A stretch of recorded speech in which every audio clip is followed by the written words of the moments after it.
मनुष्य की सबसे बड़ी दुर्बलता क्या होती है? सोचिए। धन, प्रेम, अहंकार। मनुष्य की सबसे बड़ी दुर्बलता होती है उसके रहस्य।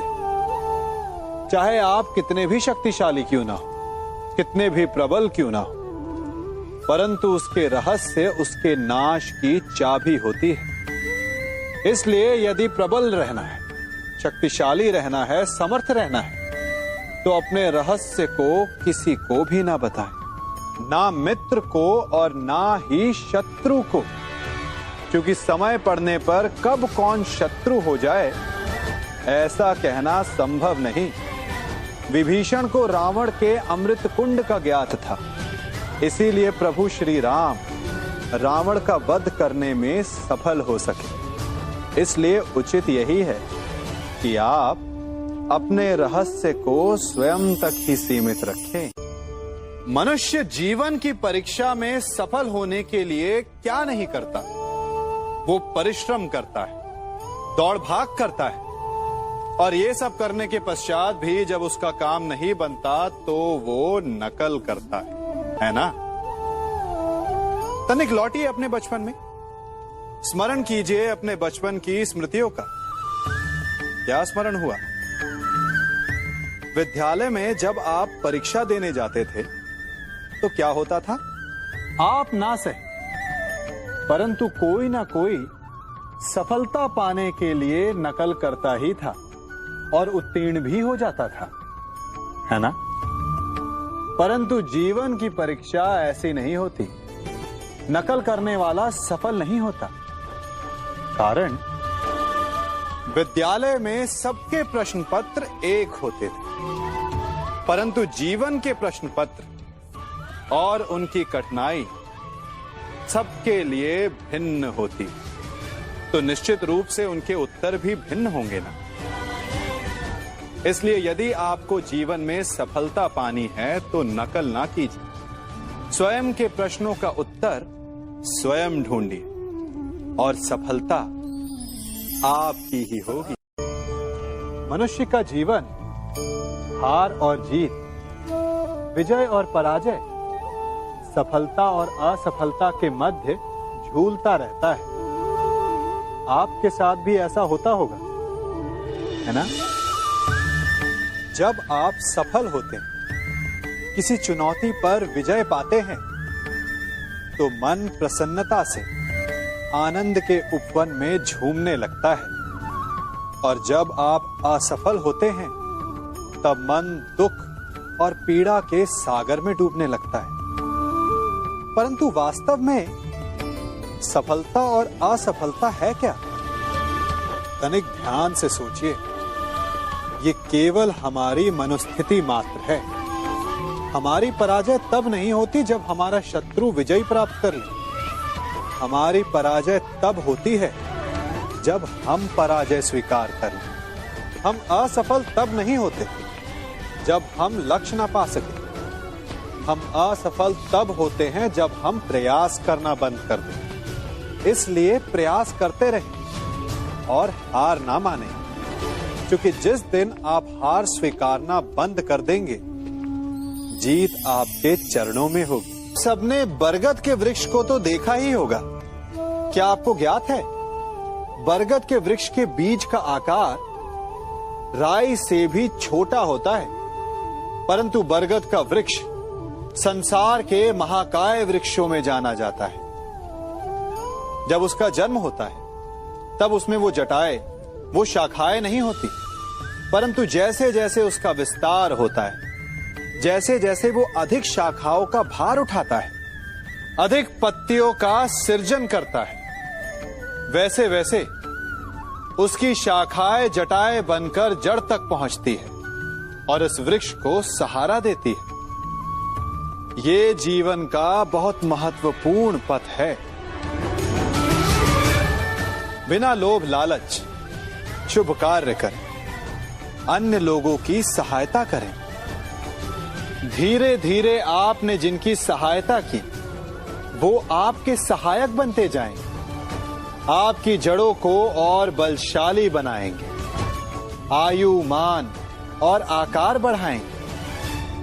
सहजीवन, सहायता और निष्काम कर्म आपको मृत्यु के पश्चात भी मरने नहीं देगा, आपको अमर रखेगा। हमारा शरीर प्रकृति का एक महान आविष्कार है। इससे जटिल संरचना संसार में और कोई नहीं। हमारा शरीर जितना जटिल है, यदि इसे ठीक से जाना जाए तो इससे अधिक सरल ज्ञान देने वाला और कोई नहीं। हमारे शरीर में 5 इंद्रियां होती हैं जो हमें भाव, गुण और वस्तुओं का बोध कराती हैं। हमारे पास आंखें हैं, नाक है, स्पर्श के लिए त्वचा है, कान है और जीभा है। सबका भिन्न भिन्न कार्य है। आंखों से देखना, कानों से सुनना, नथनों से श्वास लेना, त्वचा से स्पर्श करना और जीभा से स्वाद लेना। परंतु क्या आपने कभी सोचा कि प्रकृति ने हमें 2 आंखें दी, 2 नथुनें दी, 2 कान दी, स्पर्श के लिए ये पूरा शरीर दिया, परंतु जीभा केवल 1 दी? ऐसा क्यों? क्योंकि प्रकृति चाहती है कि हम देखें अधिक, सुने अधिक और ज्ञान अधिक अर्जित करें, बोले कम। क्योंकि अधिक वाचाल नाश को निमंत्रण देता है। स्मरण रखिएगा।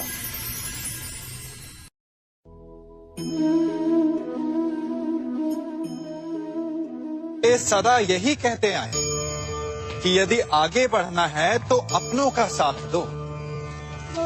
सत्य कहते हैं, अपनों का साथ देना ही चाहिए, परंतु साथ देने से पूर्व ये अवश्य पहचान लेना चाहिए कि अपने हैं कौन। क्या अपने वही होते हैं जिनके साथ हमारा रक्त संबंध होता है, या अपने मित्र? अपने वो होते हैं जो हमें सद्कार्य के लिए प्रेरित करें, हमें आगे बढ़ाएं, हमारा साथ दें। और वो जिनका साथ देने से समाज का नाश, धर्म की हानि हो, वो सगे हो करके भी सगे नहीं होते। इसलिए जब अपनों की परिभाषा का चुनाव करें तो उन्हें अपना माने जो आपका साथ दे, उन्हें नहीं जो हमें अज्ञान के मार्ग पर ले जाएं।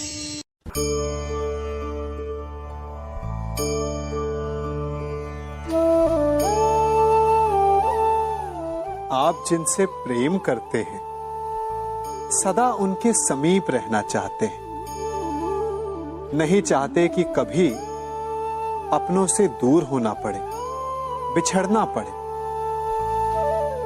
परंतु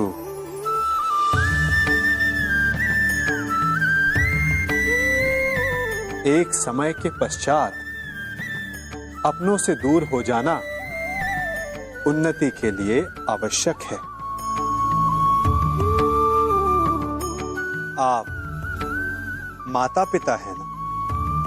यदि आप अपनी संतान के जीवन के हर पग पर उनका मार्गदर्शन करते रहेंगे तो आपकी संतान स्वयं मार्ग चुनना कैसे सीखेगी?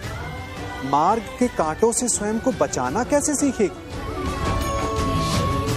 इसीलिए एक समय के पश्चात अपनों से बनाई गई दूरी सदा लाभदायक रहती है।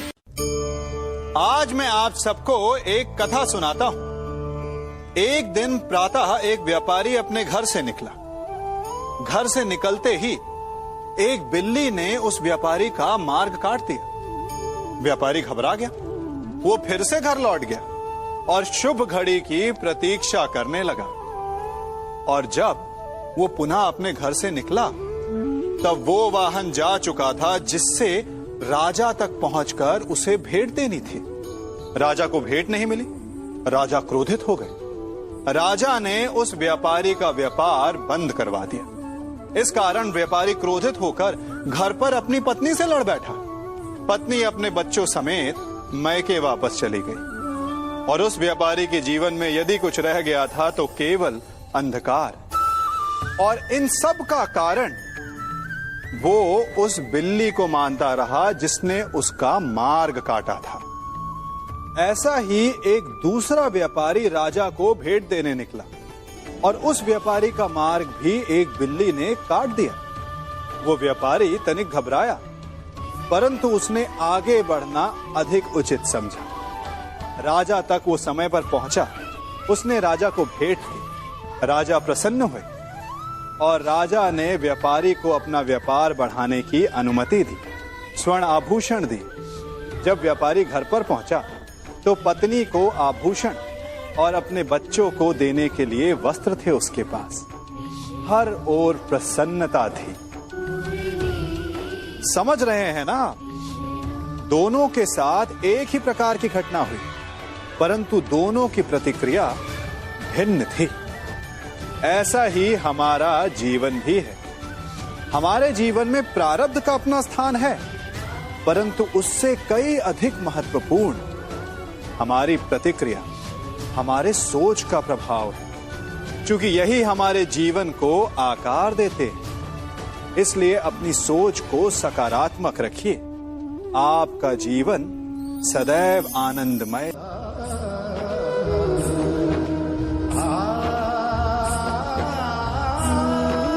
हम सभी अपने जीवन में कोई ना कोई कार्य करते हैं। कार्य करते हैं तो थकान की अनुभूति होती है, और यदि थकान ना उतरे तो कार्य करने का मन नहीं करता। हम आशा करते हैं कि कदाचित एक दिन में 24 के स्थान पर 26 घंटे होते तो आराम करने के लिए हमें और अधिक समय मिल जाता। हमें ऐसा अनुभव होता है कि हम बहुत अधिक कार्य कर रहे हैं, है ना? परंतु क्या आपने कभी सोचा है कि जो लोग संसार में सफल हैं, उनके पास भी सफल होने के लिए दिन में केवल 24 घंटे थे? तो फिर वो सफल क्यों हैं? इसका एक छोटा सा रहस्य है। वो कार्य चुनते हैं जो उन्हें प्रिय है, जिसे करने में उन्हें आनंद आता है। उन्हें लगता ही नहीं कि वो कार्य कर रहे हैं, उन्हें लगता है कि वो प्रतिपल आनंद मना रहे हैं। और जब आप आनंद मनाते हैं तो थकान कैसी? इसलिए यदि आप जीवन में कोई भी कार्य करें तो वो आपके मन को भाना चाहिए, या जो कार्य आप कर रहे हैं उसे अपने मन को भा देने दो। सफलता आपको मिलेगी। कभी सोचा है हमारा जीवन भी उस रेत की घड़ी की भांति है? जो रेत नीचे गिर चुकी है वो हमारा अतीत है, जो अब भी ऊपर है वो हमारा आने वाला भविष्य है, और वर्तमान